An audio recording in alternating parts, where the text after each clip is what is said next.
adalah bughdus sunnah. Bughdus sunnah. Dan bughdu ahli sunnati wal jamaah. Karena tidak ada orang yang membenci sunnah dan ahli sunnah kecuali lawannya. Sementara lawan sunnah adalah bid'ah, lawan ahli sunnah adalah ahli bid'ah. Dan di situ ada kemunafikan. Ya, kemunafikan. Karena tanda-tanda orang mukmin yang dicintai oleh Allah, kata Allah apa? Qul in kuntum tuhibbunallaha fattabi'uni. Subhanallah. Katakan Muhammad, jika kamu mengklaim cinta Allah, maka ikutilah aku. Jadi tanda di antara sekian tanda yang paling nyata, tanda yang paling besar, tanda yang paling mendasar orang itu mencintai dan dicintai Allah, insya Allah, adalah mengikuti sunnah Rasulullah SAW. Bagaimana kita bisa percaya keislaman orang dia membenci sumber kebaikan Islam, yaitu sunnah? Bagaimana tidak? Rasulullah katakan, taraktu fikum amraini in tamassaktum bihima lan tadillu ba'di kitaballah sunnati. Bagaimana tidak? Rasulullah mengatakan, taraktukum 'alal mislil bayda, aku tinggalkan kalian di atas ajaran yang bening putih bersih. Lailuha kanahariha, malamnya seperti siangnya. La yazighu anha ba'di illa halikun, tidaklah ada orang yang melenceng darinya, pasti hancur. Pasti hancur. Bagaimana kita itu bisa percaya orang yang sekarang dihancurkan oleh Allah dengan membenci sunnah? Hidupnya tersesat karena dia jauh dari pilar-pilar yang dia mendapatkan hidayah. Wa may ya'tasim billah, barang siapa yang berpegang teguh dengan Allah, maksudnya Al-Quran dan sunnah, faqad ihtada, dia mendapatkan petunjuk. Faqad hudiya ila siratin mustaqim. Wa may ya'tasim billah faqad hudiya ila siratin mustaqim. Barang siapa yang berpegang teguh kepada Allah dan juga otomatis sunnah Rasul, karena Rasulullah mengatakan, ala inni utitul Quran wa mislahu ma'ahu, ketahuilah aku diberikan oleh Allah Al-Quran dan sepadan dengan Al-Quran yaitu sunnah, maka dia akan mendapatkan petunjuk. Wallahu. Orang yang memusuhi Wahabi, yang menggulirkan fitnah Wahabi, tidak lepas dari 3 kelompok. Salah satu di antara 3 kelompok, yang pertama tokoh khurafat. Tokoh khurafat yang terganggu, terusik dakwah mereka, kuburan mereka terusik, kebid'ahan mereka terusik, praktek-praktek ritual tahayul khurafat bid'ah sudah mulai terganggu. Nah ini yang kedua, tokoh baik yang tidak tahu menangu tentang Syekh Muhammad bin Abdul Wahab, ikut aja cuma. Makanya ada kisah di Afrika juga, di India juga, diturunkan oleh Mas'ud An-Nadawi di dalam kitab Al-Muslih Al-Mudlim. Ada seorang pembenci Syekh Muhammad bin Abdul Wahab, setiap khutbahnya selalu mengutuk Syekh Muhammad bin Abdul Wahab dan Wahabi. Pokoknya nggak lepas khutbah Jumatnya di masjid itu. Akhirnya ada salah satu muridnya yang terpengaruh, belajar ke Saudi, pulang membawa kitab tauhid, tapi dikelupas kulitnya sama penulisnya, dikasihkan. Karena gurunya tahu, gurunya ini Masya Allah sangat rajin membaca, gemar membaca, dan ilmiah di dalam apa? Di dalam memberikan suatu argumen setiap permasalahan, setiap hukum. Dibaca, Masya Allah, ini buku bagus banget, sayang kagak ada kulit. Setelah itu diberitahu, tahu nggak Syekh, penulis buku ini adalah orang yang kamu hujat setiap Jumat, yang ini engkau serang setiap Jumat, bahkan engkau laknat setiap Jumat. Akhirnya bertaubat, sampai akhirnya setiap Jumat khutbah mendoakan baik kepada Syekh Muhammad sampai wafat. Seperti nggak ngerti. Atau tokoh baik itu tokoh agama dan masyarakat yang takut kehilangan posisi dan perannya, udah itu aja. yang Rasulullah telah memberikan satu jaminan, khairun nasi qarni, yang disebut dengan salafus salih. Kiprah salafus salih di dalam memelihara sunnah. Kiprah berarti usaha, kiprah berarti perjuangan, kiprah berarti peran. Karena tanpa mereka kita semuanya tidak tahu apa yang disebut dengan wudu. Tanpa mereka kita tidak tahu jalan surga. Tanpa mereka kita tidak tahu apa yang disebut dengan al-Islam. Makanya mereka itu berjasa. Mereka itu orang yang punya kita hutang budi kepada mereka setelah Rasulullah. Tapi manusia paling tinggi jasanya kepada kita tidak ada kecuali Rasulullah sallallahu alaihi wasallam. Makanya ikhwah sekalian, kita semuanya patut membayar hutang budi itu minimal ketika namanya Rasulullah disebut membaca salawat. Itu minimal. Makanya Allah katakan, laqad ja'akum rasulun min anfusikum azizun alaihi ma anitum harisun alaikum bil mu'minina raufur. Apa artinya harisun alaikum? Berusaha keras untuk menjadikan kalian itu bahagia, kalian itu senang, kalian itu berhasil sukses meskipun Rasulullah mandi darah dan penuh dengan kesengsaraan. Makanya Rasulullah nggak pernah hitung-hitung jasa. Rasulullah tidak pernah hitung-hitung perjuangan. Rasulullah tidak pernah ngungkit jasanya kepada umat. Dan itu ditiru oleh sahabat, dan itu ditiru oleh tabi'in, yang Rasulullah telah memberikan satu jaminan, khairun nasi qarni, yang disebut dengan salafus salih. Makanya Abu Hamid Al-Ghazali di dalam kitab Iljamul Awam an Ilmil Kalam menegaskan, dan ini yang dikuatkan oleh Syekh Nasruddin Al-Albani, dengan salafus salih adalah mereka-mereka yang meniti madhabnya sahabat dan tabi'in. Dengan demikian ketika kita bicara salafus salih, sahabat dan tabi'in, tidak ada yang lain. Mereka lah orang yang pertama kali mengenalkan Islam sampai kepada kita. Mereka penyambung lidah pertama kali dari Rasulullah sallallahu alaihi wasallam kepada kita. Saking besarnya jasanya kepada kita dan saking besarnya hutang budi kita kepada mereka, sampai-sampai kita dikatakan oleh Rasulullah tidak patut kita mengatakan sesuatu yang negatif kepada mereka. La tasubbu ashabi. Jangan menghujat, jangan mencela, meremehkan saja tidak boleh. Karena apa? Sehebat apapun kiprah kita di dalam Islam, kata Rasulullah SAW, lau anfaqa ahadukum mithla uhudin dahaba, andaikan kalian infak berupa gunung Uhud, berupa emas, tapi kemudian antum infakkan semua, tidak menyamai satu mudnya sahabat. Apalagi antum pelit, udah pelit cara ngaji mencaci sahabat, masya Allah, ketemunya di mana? Makanya kalau ngaji syariat, kalau sering maca biografi ini Mbah Mutamakin, orang itu tidak boleh hanya ngaji syariat. Karena kalau ngaji syariat tadi, Anda akan bilang syariat akhirat ini finish. Gara-gara finish terus akhirnya dua hukum turunan, Fatihah orato, tahlil orato. Paham ya? Memangnya kita punya otoritas apa? Kita hanya minta sama Allah supaya itu sampai, bukan kita yang menyampaikan. Lalu kalau kita bisa apa coba? Tidak bisa apa-apa.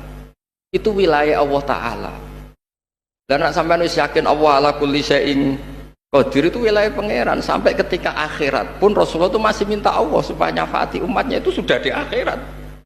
Yura terus disalahkan Allah, mat akhirat loh, ini finish sih. Tidak seperti itu.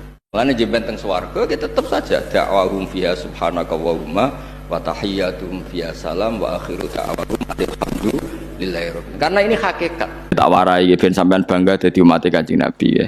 Kabeh umat iku ditunggoni Nabi ini. Nabi Muhammad wis kapundhut, wis intaqala ila rafiqil a'la, nganti kiamat wong Islam ora ono sing tauhide salah. Ya paling nyerempet-nyerempet percaya kerisake sithik-sithik ngoten niku lah masalah terus. Engko nek sing ekstrem darani syirik, nek sing ora ekstrem darani budaya ngono ae wae tetes ngono ae. Tapi wis padha nyerempete ngono ae. Tapi orang ngarah, nak tauhid jeblok mboten ngarah, tak jamin. Mergo iku dilindungi ummati ummatun marhumah. Nggih ummati ummatun. Mergo misale wong sing ngultusno keris, wah keris iki mandi, aku nak ndek keris iki selamat saka bebaya.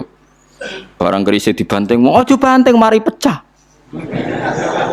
Lho lan ndekne darani keris kuwatir pecah kan ya darani keris ini lemah juga kan. Angger sura dilapi, dikei apa jeruk ya. Kena apa bapak kayak minyak? Orang gereng Gus lho, alhamdulillah kok ijek yakin kerise napa? Gereng. Berarti orang yakin pangeran kan wong darani kerise napa? Gereng. Ya alhamdulillah iso nyifati kerise gereng barang wedi rusak barang. Berarti kan enggak kultus berlebihan wong nyatane nyifati iso napa? Gereng.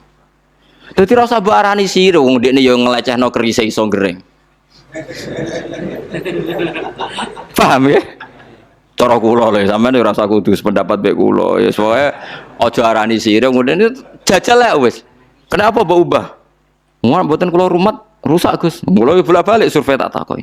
Lah kok jiran wedi rusak jare keris niki sekti. Sekti ra sekti Gus nak dibaro tetep rusak. Wah, ya alhamdulillah kok iso nyifati kerise rusak. Engkau diake andalan yang ngono, sudah kok jeding sembarangan. Engkau iku hilang dicolong wong. Barang sekti jiwedi dicolong wong. Ya alhamdulillah cek nyifati akike iso dicolong wong, berarti lemah. Berarti napa? Berarti napa? Lemah. Lah nek nyifati makhluk lemah berarti orang pati sirik maksudnya wong bisa darani lemah. Iya wis ngono. Jadi umat Nabi dijogo. Mergo umat Nabi carane ngimani Allah niku pun bener. Mulane ketikane Nabi inna syaitana qad ya'isa ayya'budahun nas. Niku lho sebuti teng hadis sahih. Fa wallah la akhafu an tusyriku bihi syai'an. Aku ora kuwatir sakwise aku gak ana umatku dadi musyrik. Sing tak kuwatir iku berebutan pangkat donya terus saling membunuh. Nah, saiki sampean takoki wong Syiah pangerane sapa? Allah, wong NU Muhammadiyah ya Allah, Wahabi Allah, apa kira cocok wis ganti pangeran ae ora cocok kok mbek Wahabi. Wah, akhirnya yang ngono sing ahli sunnah donga ya Allah, semoga bumi ini buminya ahli sunnah wal jamaah. Wong Wahabi nak donga ya Allah, faham salafi ini engkau abadikan di bumi engkau. Aja sampai ana khurafat dan bid'ah. Ya Allah, hasbunallah wa ni'mal wakil. Engkau musuhe dongane ngono ya Allah, bebaskan bumi kami dari faham Wahabi. Hasbunallah wa ni'mal wakil. Wabe dong ngono. Iku setan bingung iki piye kok tauhide gak rusak kabeh ngono. Mergo kabeh ngandalo Allah Subhanahu wa taala. Pusing setan. Paham ya? Iku wis dawuh Nabi, setan wis putus asa ning umatku ape musyrikno Allah. Akhirnya diprovokasi konflik lewat seneng pangkat, seneng wong wedok, seneng dunya. Nah, iku ra umat Islam to, bangsa demi wong wedok pangkat dunia, wong kafiro ya tukaran. Dadi enteng iku coba bersama, paham ya? Itu ndak kita to, mereka pun urusan wedokan harta tahta wanita iku wis sama. Kembarane kathah, paham ya? Ora kiai ra wong saleh padha wae nak coba ngoten kan biasa. Ini penting saya utarakan supaya ekstremitas itu berkurang. Logika-logika yang dibangun ulama itu ngikuti riwayat. Agama itu ngikuti riwayat, bukan sekedar akal. Saya punya contoh ketika kitab Ihya menutup kitabnya, yaitu Imam Ghazali. Itu ada dua orang. Ini di akhir kitab Rojak dan dipakai nutup kitab Ihya sebagai rojaknya Imam Ghazali. Ada dua orang min ahlin nar dipanggil sama Allah. Ini sekaligus ijazah. Kali ini ijazah betul. Yang dipanggil ke surga itu masih muqayyad dan biangkalil jahim, masih muqayyad, masih dibelenggu sama atribut neraka. Terus sama Allah ditanya, dia jong kabarin rokok, wah syarro makanan, kustimun rokok jenang takok, sekarang ra enak aja. Terus kata Allah, ya sudah kamu kembali ke sana karena kamu memang orang fasik. Itu lari, semangat mau ke neraka. Ini ijazah. Semangat disuruh kembali ke neraka itu semangat lari. Allah tanya, loh Jong kenapa kamu semangat? Ya Allah, saya ini sudah kapok. Dulu ketika di dunia kamu perintah, engkau perintah, saya tidak semangat. Maka kali ini jenengan perintah saya semangat. Karena saya sudah kapok. Setiap engkau perintah saya ada lari semangat ke neraka. Nah barokahnya semangat masuk neraka ini, kata Allah ya sudah kamu di surga saja. Maka ijazah nanti kalau ada pengumuman silahkan masuk neraka. Kamu harus lari sekencang-kencang. Karena itu perintah Allah apa? Yang ketika kita di dunia kalau diperintah males-malesan. Kalau kamu diperintah sholat subuh jamaah kan males-malesan. Dan itu menjadi kita masuk neraka. Sebagai kafarah itu ya Allah, karena ini perintah engkau, saya tidak males-malesan lagi. Wis balikin rokok, lari semangat. Allah akhirnya haru, dimaafkan. Panggil lagi, sudah di surga saja. Barokahnya semangat masuk neraka. Nah ini ijazah ini. Ya diterima ya. Kok nggak semangat terima ya. Yang kedua enggak, sudah kamu kembali ke neraka, pelengahan gitu, enggak semangat. Allah dilihat terus enggak semangat. Kenapa kamu toleh? Ya Allah, saya tidak pernah ngira ketika engkau manggil saya ke surga, kemudian engkau kembalikan lagi ke neraka. Ya sudah, di surga saja, barokahnya husnudzon. Jadi ini ijazah, kamu milih dua itu, milih yang mana terserah. Artinya apa? Logika kamu itu tidak mesti masuk apa yang dilakukan oleh Allah Subhanahu wa Ta'ala. Itu logika kamu kan tidak masuk, tapi Allah yaf'alu ma yasha. Ini penting saya utarakan. Nah, tapi orang-orang ekstrim itu maunya nyifati Allah hanya status yu'adzib, yantakim, jabbar, qahar. Sifatnya Allah Ta'ala itu 99. Kenapa apa kamu hanya satu? Jadi tetap saja menghadapi fenomena seperti ini tetap laisa laka minal amri syai'un aw yatuba alaihim aw yu'adzib. Sehingga setahu saya Mbah Mun, Mbah Hamid Pasuruan, guru-guru kita, habaib yang alim-alim itu melihat tamu macam-macam ya dilayani semua. Karena ini ngadepi fenomena sosial yang semuanya tidak jelas. Kalau nggak jelas apa? Ya kita bisanya berharap, karena afdolul ibadah itu intidharul farad. Kalau belum Islam sekarang kita harapkan nanti. Kalau bapaknya enggak kita harapkan anaknya. Kalau anaknya belum kita harapkan cucunya. Karena agama ini limangka nayarjuwo hawal yaumal akhir. Agama ini bagi yang terus berpengharapan, bukan bagi. Kalau terangkan, kalau sengaja ngajak putu-putu, tiang sing alim alama, niku nggih baca kitab, misalnya Al-Ibris, nopo Al-Iqlil, nopo yang milik kiai-kiai Jawa.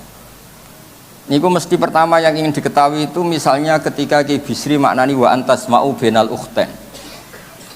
Lan ora oleh nikah dua saudara putri.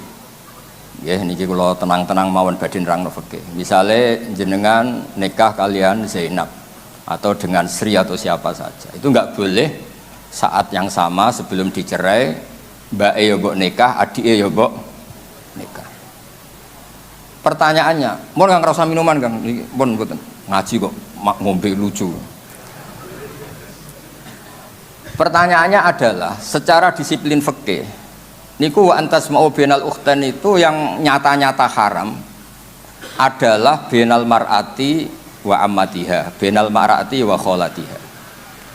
Yang nggak boleh dinikah itu bukan sekedar dua saudara, dua saudari ini, tapi juga perempuan dan buliknya, perempuan dan budenya, perempuan dan mbahnya, dan seterusnya. Sehingga kita ketika maknani wa antas ma'u benal ukhten adalah jangan menikahi dua perempuan sing bainahuma mahramiyah. Ya saya ulang lagi ya, jangan menikahi dua perempuan sekaligus yang dua perempuan ini ada hubungan apa? Mahram, hubungan darah. Nah, hubungan dua mahram itu bisa karena ukhten, bisa karena perempuan dan buliknya, budenya, atau perempuan dan mbahnya. Sehingga ketika ada gerakan kembali ke Quran dan hadis, kembali ke teks Quran dan hadis, dan kita hanya mempercayai teks sorih, ya, teks yang sorih dari Quran dan hadis, kita yang nekuni ilmu ushul fikih justru mboten kepengin ngoten. Karena kalau kita hanya berpegangan nas, berarti yang haram hanya wa antas ma'u bainal ukhten. Padahal ada bainal mar'ati wa ammatiha wala bainal mar'ati wa kholatiha. Ya yuhal muddatsir kum fa'anzir. Kum berdirilah kamu. Berdiri maknanya mengurus sesuatu yang serius. Itu orang Arab bilang berdiri. Sehingga disebut wa yuqimuna sholat, dan mereka mendirikan sholat. Apa semua sholat itu bentuknya berdiri? Nah, nuruti cangkem elek kan protes ya? Makanya begitu juga sholat itu harus menghadap kiblat. Yang bener aja, kalau pas sujud menghadap apa coba? Menghadap tanah kan? Jadi kalau nurutin bahasa ini nggak ada yang bener gitu. Maka berhati-hatilah dalam bahasa, karena bahasa itu nggak jelas. Kalau kamu sedang senang istri kamu, mesti bilang gini, wah saya cinta kamu karena kamu cantik. Harusnya istrinya tersinggung. Sehingga gini, berarti suatu saat kalau saya jelek Anda sudah ada cinta kan? Kebetulan para istri tidak pinter sehingga dipuji gitu ya seneng. Sebetulnya itu tidak pujian, itu bahaya itu. Berarti dia mencintai saya sejauh saya masih cantik. Kalau enggak ya sudah macam-macam. Dan ya rata-rata macam-macam betul itu. Artinya bahasa itu nggak usah dimaknani. Makanya saya kemarin bilang sama Pak Rohidin itu, Mbok ya UI itu kalau ngaji misalnya Bukhari dengan pemaknaan ulama. Karena maknani bahasa ini satu pekerjaan yang kalau tidak ulama tidak bisa. Apalagi bahasanya Rasulullah SAW. Bahasa itu susah. Dalam keseharian saja kita maknani susah, apalagi bahasanya Quran dan hadis. Ya contoh paling gampang gitu. Wa yuqimuna sholat, mendirikan sholat. Kita berdiri tegak demi bangsa ini. Memangnya perang harus berdiri, kadang harus tiarap kan? Jadi bahasa itu selalu sering kalau di balaghah disebut hakikat dan majas. Ada makna hakikat, ada makna, dan itu harus kita kaji. Kalau tidak ya fatal, memang hasilnya fatal.